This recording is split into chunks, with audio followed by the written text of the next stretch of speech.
Devenons des imitateurs de Dieu comme des enfants bien-aimés. C'est avec cette recommandation de l'apôtre Paul selon Éphésiens au chapitre 5 verset 1 que je vous retrouve pour cette nouvelle édition de l'information sur Espérance TV. Shalom à tous et à toutes. Vous suivez le journal. Démarrons cette édition avec la réunion de rentrée académique organisée à l'Université méthodiste de Côte d'Ivoire. Cette structure de formation, qui est l'émanation de l'Église méthodiste de Côte d'Ivoire, a ouvert ses tribunes pour informer et orienter les étudiants et parents d'étudiants en vue d'atteindre de meilleurs résultats. On en sait un peu plus avec Esther Palais. Première université de Côte d'Ivoire à obtenir la certification ISO 9001 version 2015, l'UMESI, l'Université méthodiste de Côte d'Ivoire, entame la nouvelle année académique 2024-2025 sous de meilleurs auspices. À cet effet, les responsables de cette institution universitaire ont tenu une réunion de rentrée le jeudi 26 septembre 2024 avec les étudiants et parents d'étudiants pour donner les informations et dispositions qui permettront de réussir l'année académique. Il est bon de donner ces informations-là pour que les parents, les étudiants et l'administration soient sur la même longueur d'onde quant à l'organisation de notre institution. Nous avons un devoir d'information pour dire que nous sommes une institution excellente, une institution de qualité qui forme non seulement dans le domaine de la connaissance, mais une institution qui donne aussi des valeurs. À cette rencontre, le professeur Aladela, vice-président de l'UMESI, a donné le calendrier académique qui est divisé en 2 semestres et les informations relatives à la pédagogie avant d'inviter les parents d'étudiants à faciliter l'encadrement de leurs enfants. Nous avons 2 semestres. On a un premier semestre où les cours vont commencer le 7 octobre pour prendre fin le 14 février. À partir du 17 février jusqu'au 28 juin, on va faire le 2e semestre. Et quand on a fini les premières sessions des 2 semestres, alors tout le long du mois de juillet, on va faire les examens de 2e session pour 2 semestres. L'UMESI, qui est l'émanation de l'Église méthodiste de Côte d'Ivoire, met un accent particulier sur l'éthique et se veut une institution de formation qui imprime aux étudiants des valeurs qui servent de repère dans une société en constante mutation. Le respect des règlements, des règles et des lois de notre université, nous y attachons du prix. Nous allons également mettre l'accent dans notre charte sur le respect de la personne humaine, l'honnêteté et l'intégrité. Les relations amoureuses sont proscrites dans notre institution. À l'issue de cette rencontre d'information, les étudiants et parents d'étudiants se disent heureux et satisfaits d'avoir choisi l'UMESI comme structure de formation. Ce que je viens d'attendre, moi, ça m'a vraiment épaté. Donc, je pense que c'est vraiment la meilleure des universités. Et j'encourage surtout l'administration à continuer parce qu'ils nous aident. Parce qu'il y a trop de fléaux maintenant dans ce pays où on n'arrive pas à maîtriser quand les enfants sont supérieurs. Je suis un père heureux et ça me fait plaisir.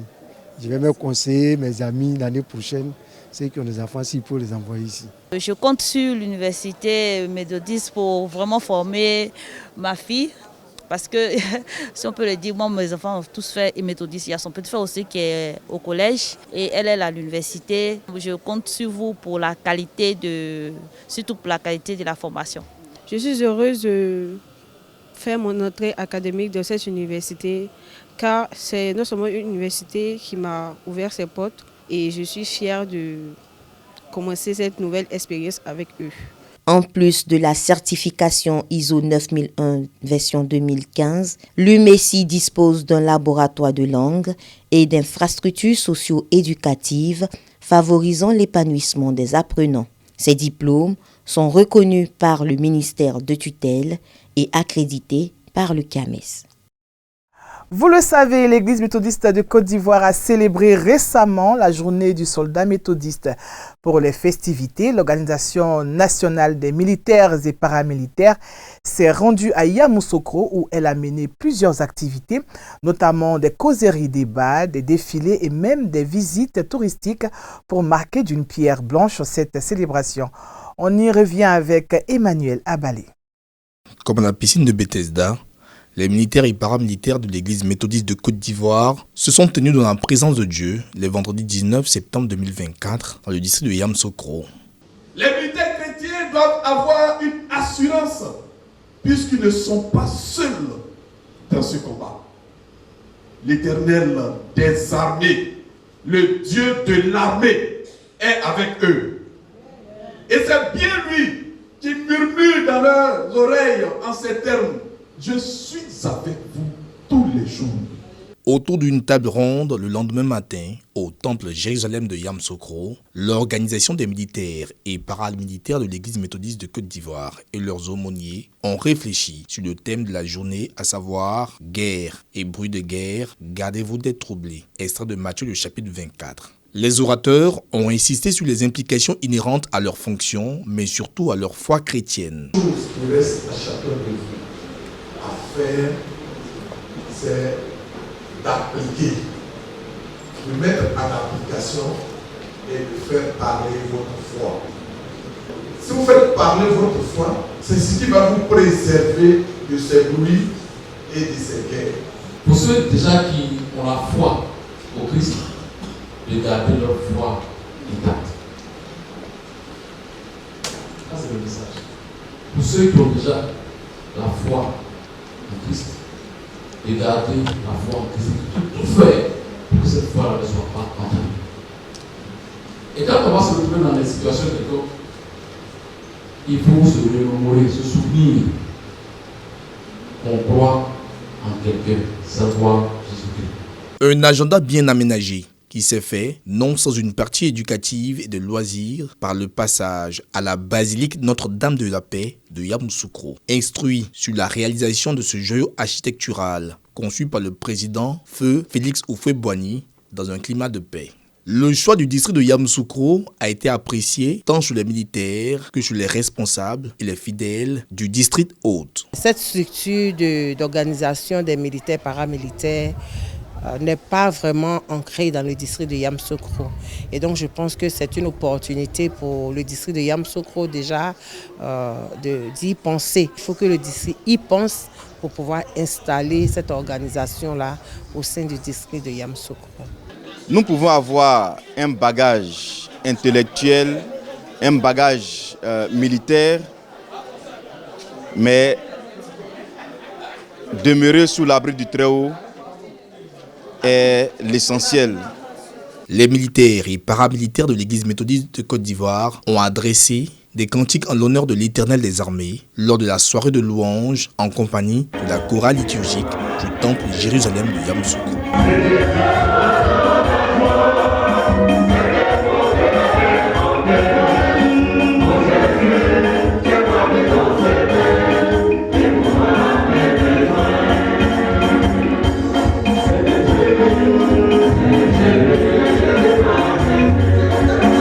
Rassurés que rien ne pourra les ébranler, l'organisation des militaires et paramilitaires referme les portes de la 11e édition de leur journée sous de bons auspices. Intéressons-nous au village de Couvé, dans le district de Jacquesville, qui ne possède qu'une seule communauté chrétienne, celle de l'église méthodiste de Côte d'Ivoire. À la faveur de la journée du soldat méthodiste, ce village a bénéficié du don des Boys and Girls Brigade du dit district. Raphaël Dompé revient sur un pan de l'histoire de cette communauté. Kouaï ou Couvé, qui signifie voici l'endroit en langue akouri, est un village situé sur l'île des Blés, dans le département de Jacquesville. Ce village à Vicam, entouré d'eau, de plus de 250 âmes, fit son entrée au christianisme en 1937 grâce à l'évangile annoncé par le prophète William Wadé Harris. Une localité qui ne possède qu'une seule communauté chrétienne, à savoir l'église méthodiste de Côte d'Ivoire. Cette église est née à partir de l'évangélisation de William Wadé qui est venu à Krafi. Après quelques années, il y a eu un monsieur de Grand Laou qu'on appelle monsieur Lakwa Lavri. C'est lui qui a amené l'église méthodiste à couver ici. Alors quand les parents se sont adhérés à cette communauté chrétienne, ils ont décidé qu'à part cette église, qu'il n'y aura plus d'autres communautés chrétiennes ici. Nommé catéchiste depuis 2011 par le révérend pasteur Didier Beken Kokobé, Amos Lépris donne les raisons de l'attachement de son village à l'église méthodiste, héritage de leur père et mère dans la foi. Il y a eu autour de nous, tel que le prophète Papa Nouveau, il a mené plusieurs actions en nous invitant. Et malgré ses campagnes, malgré ces actions qu'il a menées pour attirer les fidèles vers lui, ils n'ont pas accepté. Le Christ, il est le même, il n'a pas changé. Mais peut-être que c'est la manière d'adorer qui change, mais le Christ est le même. Si tu vas dans une autre communauté chrétienne, c'est le même Christ qu'on te prêche. Parce que ça peut amener la division dans le village, la mésentente. Tu peux être chrétien, autre communauté chrétienne ailleurs, mais implanter une nouvelle communauté dans le village, ça seulement, nous n'acceptons pas. Jusqu'à ce jour, Kouvé est le seul village à avoir une seule église dans le canton Akuri. L'église, portant le nom Ephrata, a été dédicacée le 13 novembre 2021. Aujourd'hui, le révérend pasteur Osé Joël Nyakale en est le premier responsable. La particularité de ce village, depuis Jacquesville, parmi les villages Akuri, c'est le seul village qui n'a pas été gagné par le prophète Papa Nouveau. À part ce village, tous les autres villages, Avikam ou Akuri, sont des bases de l'église Papa Nouveau. Ce village a vraiment résisté, c'est-à-dire pour que le christianisme, pour que l'église méthodiste soit la seule église implantée dans ce village. Après les Aladjans de Jacquesville, de Noumouzou à ADC, 11 villages forment le peuple Akuri. L'église méthodiste de Côte d'Ivoire continue donc sa marche en apportant la bonne nouvelle du Christ au peuple non atteint par l'évangile. Parlons de développement local à présent dans le département de Dabou. Pour le rayonnement de la jeunesse de Débrimou, la catégorie Kibrim a procédé à l'investiture de son président en la personne de Soguès Agnoro. Un nom qui n'est pas inconnu du peuple méthodiste puisqu'il est le responsable de la communauté financière du Jubilé de Cocody. À ce poste, le nouveau président entend redonner vie avec de nouvelles directives à cette organisation. Débrimou, ce samedi matin, sonne un air de fanfare, mettant en branle des uniformes et des chants. C'est le cocktail assorti quand la journée est spéciale. C'est que les Beaumont, une des 4 catégories d'âge constituant la génération Abrement, fête ses 20 ans et dans la foulée investit son nouveau chef. Et pour marquer le coup, il faut porter haut les préoccupations collectives, axées pour l'essentiel sur les voies d'accès. L'interlocuteur choisi est le chef du gouvernement, Robert Begrimambé, qui dépêche sur place son chef de cabinet. La jeunesse de Débrimou démontre qu'elle est prête, non seulement à aider son village, mais à aider son département à aller de l'avant. Nous sommes venus au nom du Premier ministre pour porter ce message de paix, parce que sans paix, on ne peut rien faire. Pour ce qui est des promesses qui ont été faites, cela a déjà commencé.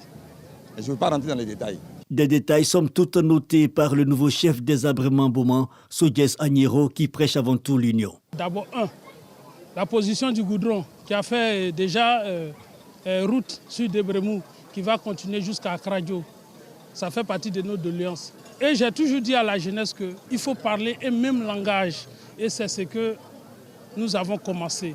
Et cela va s'étendre sur le littoral. La cohésion mère du développement, la volonté est partagée par l'ensemble des 4 classes d'âge constituant la catégorie Abrement, qui en plus des Beaumont comprend Les Ondjongba, les Dago et les Kata, notons qu'en pays à Djoukrou, 7 générations totales exercent successivement le pouvoir. Intéressons-nous toujours à ces fidèles méthodistes qui accèdent aux instances de décision pour apporter la vision du Christ. À Niamadiès, dans le département de Divo, plus de 11 000 personnes ont vécu récemment la cérémonie d'installation du nouveau chef du village en la personne du révérend pasteur Beken Kokobé, pasteur en charge de la communauté Les Béatitudes du Plateau. Ce fut une belle cérémonie qui a réuni plusieurs personnalités politiques, religieuses et coutumières, comme on peut le constater dans cet élément d'Emmanuel Abalé. Est nommé en qualité de chef de village de Niama, sous-préfecture de Divo, M. Kokobé Didier Beken. Toute activité cessante. C'est une foule en liesse qui a célébré le 31 août 2024 l'investiture de la première autorité du village de Niamadiès par la sous-préfecture de Divo, en la personne de l'honorable Beken Kokobé. Écrivain, financier, porteur de la parole, exerçant au temple Les Béatitudes d'Abidjan Plateau, à l'église méthodiste de Côte d'Ivoire dans le district d'Abidjan Nord. Tous ces attributs pour cette tête couronnée, établie durant ces festivités devant les autorités villageoises, préfectorales, politiques et religieuses de tout le Lodjibois, mais aussi de la Côte d'Ivoire. Une fois. Deuxième fois. Troisième fois, et on acclame. Le peuple autochtone, le peuple Ega et les peuples allogènes ont manifesté leur joie par des danses et des chants à l'endroit de leur nouveau chef. Nous prions son Excellence, Monsieur le Premier ministre, de mettre fin au calvaire de ces 11 600 habitants en nous faisant bénéficier d'un château d'eau. Niama voudrait effectivement son collège de proximité dont la pose de la première pierre a été il y a 5 ans. Les autorités politiques de la région et le représentant du Premier ministre, son Excellence M. Robert Begue-Mambé, ont témoigné de leur sympathie au nouveau investi, non sans prodiguer des conseils pour la cohésion sociale de ce peuple cosmopolite. L'honorable Yao Patricia, député maire de Guitry, vous prie de bien vouloir transmettre à M. le Premier ministre toute sa joie et sa profonde admiration. Elle lui dit merci d'avoir accepté d'associer son nom à cette grande cérémonie. Je voudrais vous adresser les chaleureuses salutations de son Excellence M. Robert Begue-Mambé, Premier ministre, chef du gouvernement, ministre des Sports et du cadre de vie. Je voudrais donc en son nom vous remercier pour l'honneur qui lui est fait à travers votre aimable invitation à présider cette cérémonie. Merci également aux chefs traditionnels et guides religieux venus s'associer à cet événement, ainsi que l'ensemble des populations pour leur grande mobilisation ce jour. Merci beaucoup. Heureux de la bonne tenue de la cérémonie, le nouveau chef donne les sillons de sa mandature. Aujourd'hui est un grand jour pour nous. Nous qui sommes désignés par nos pères, par nos parents, nous, population de Niama, pour mener à bien le développement. Et avec la présence du représentant du Premier ministre, nous avons été honorés et nous bénissons Dieu qui nous positionne à ce niveau de responsabilité pour permettre à nos parents, dans le vivre ensemble, de penser développement, de penser élargissement du village, de tout mettre en œuvre pour que quiconque visite ou réside à Niama soit heureux de vivre dans ce village. La cérémonie s'est achevée par la pose de la première pierre du nouveau palais du chef de Niamadiès, faite par la délégation officielle. Autre chose, la commission de retrait du permis de conduire a tenu sa 65e session ordinaire et sur 40 dossiers traités, 32 sanctions ont été prononcées en vue de participer à l'amélioration de la sécurité routière et la réduction des accidents de circulation. Il fait usage de son téléphone au volant de son autocar de 53 places pendant le trajet Gagnoa-Abidjan. Ainsi, ce chauffeur d'une compagnie de transport en commun transgresse-t-il la loi? La vidéo qui le dénonce devient virale sur les réseaux sociaux et suscite le même 1er septembre 2024 une enquête de la commission technique de suspension et de retrait du permis de conduire. À la barre, le mis en cause reconnaît les faits. Tous ceux qui roulent camion, il laissent un appel pour dire de ne plus prendre le téléphone au volant. C'est un cas très grave. N'empêche, la sanction de la commission est sans appel, 12 mois de suspension du permis de conduire avec sursis. Cette sanction-là est couplée à une formation obligatoire au CACR. Formation au cours de laquelle on va vous donner des compétences sur la conduite préventive, le comportement coopératif, sécuritaire et responsable dans la conduite automobile. Vous faites votre formation, vous venez avec le document qui atteste que vous avez validé cette formation et le secrétariat de la commission va vous remettre votre permis de conduire. C'est pour dire aux Ivoiriens de faire attention. On peut être pris pas seulement sur scène d'accident, mais on peut être pris par dénonciation. À l'endroit de nos agents qui sont sur le terrain, faisons en sorte que tous les accidents où il y a mort d'homme, que le permis arrive ici. Au total, 32 permis de conduire sanctionnés, dont 6 avec sursis et 1 avec retrait de 6 points. Une seule restitution sur les 40 dossiers examinés à cette 65e session de la commission technique de suspension et de retrait du permis de conduire. Ces chiffres en baisse toujours de l'avis de la commission illustrent l'amélioration de la sécurité routière grâce aux réformes du gouvernement. Reste le défi de 0 mort du fait des accidents de la circulation. Vigilance donc sur nos routes. Et puis l'ONESI, l'Office national de l'état civil et de l'identification du Côte d'Ivoire, veut se rapprocher de plus en plus des populations. Pour ce faire, une campagne spéciale d'enrôlement pour les cartes nationales d'identité a été lancée afin de toucher le maximum de personnes. Et cette opération menée dans plusieurs communes d'Abidjan et de l'intérieur du pays prendra fin le 29 septembre prochain. Stade de la BAE dans la commune de Yopougon. Les populations sont conviées pour l'opération spéciale d'enrôlement de l'Office national de l'état civil et de l'identification de Côte d'Ivoire, ONESI. Je suis venu, j'ai pris la première place. De la première place, ils m'ont vite pris et m'ont donné le rendez-vous le 10, 11e mois 2024 de revenir pour prendre ma pièce d'identité.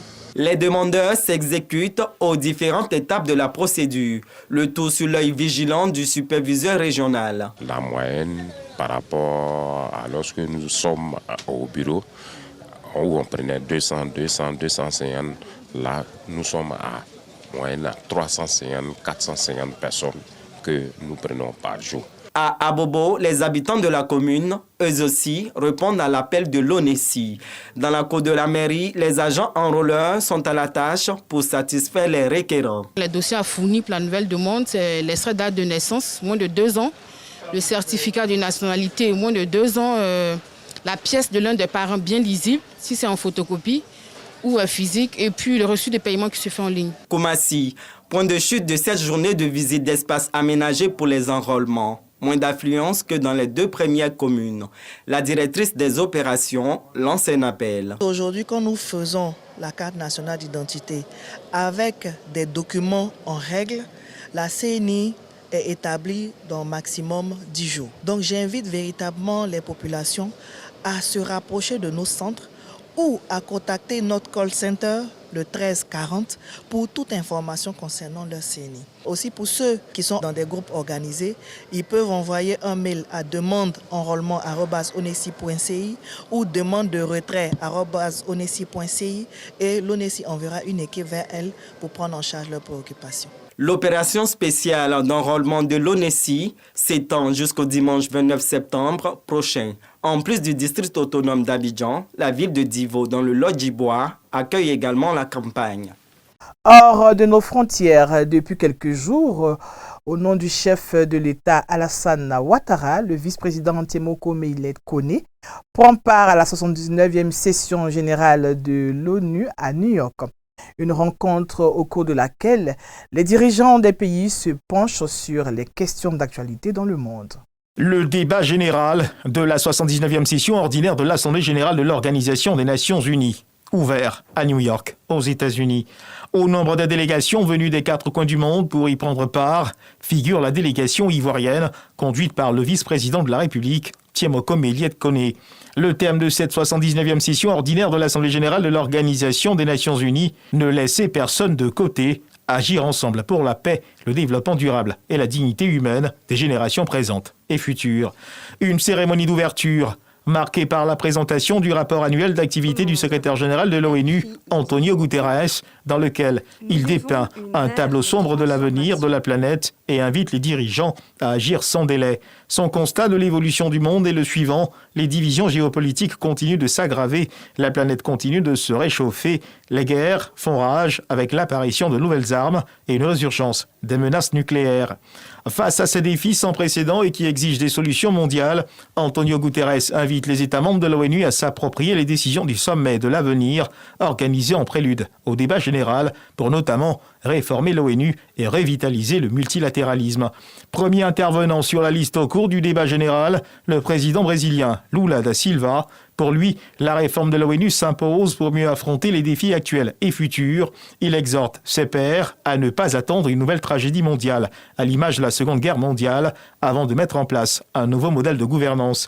Notons qu'en marge de la plénière du débat général, le vice-président de la République, Thiemokome Eliet-Kone, a procédé au nom du chef de l'État, Alassane Ouattara, à la signature de l'accord se rapportant à la Convention de l'ONU sur le droit de la mer et portant sur la conservation et l'utilisation durable de la diversité biologique marine des zones ne relevant pas de la juridiction nationale. Et puis en marge de l'Assemblée générale de l'ONU, les ministres des Affaires étrangères du G20 s'engagent à combattre la faim dans le monde. Le secrétaire général de l'ONU a interpellé les leaders mondiaux sur la faim. Mercredi, Antonio Guterres a indiqué qu'une personne sur 10 est touchée par le manque de nourriture à travers le monde. C'était lors d'une réunion extraordinaire du G20 ouverte à tous, en marge des débats de l'Assemblée générale des Nations unies à New York. Il est honteux que dans notre monde d'abondance, environ une personne sur 10 soit régulièrement privée de nourriture pendant une journée entière ou plus, ce que l'on appelle l'insécurité alimentaire grave. À ce sujet, le président sud-africain Cyril Ramaphosa déclare : la réforme de l'architecture financière mondiale, en particulier, doit être la marée montante qui soulève les fortunes des plus nécessiteux et des plus vulnérables dans le monde. L'aggravation des inégalités et le sous-développement chronique sont les prix à payer si nous n'agissons pas maintenant.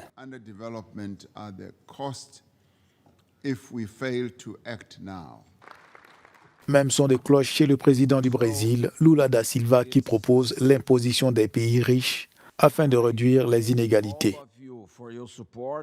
Lors de la réunion, les membres du G20 ont convenu d'un appel formel à l'action pour une réforme de la gouvernance mondiale, une réforme du système multilatéral et des principales organisations internationales.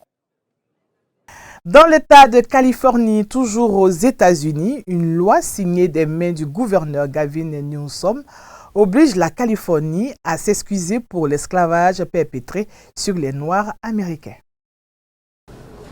La Californie présentera ses excuses officielles pour l'esclavage et ses effets persistants sur les Noirs américains dans l'État, en vertu d'une loi que le gouverneur Gavin Newsom a signée cette semaine.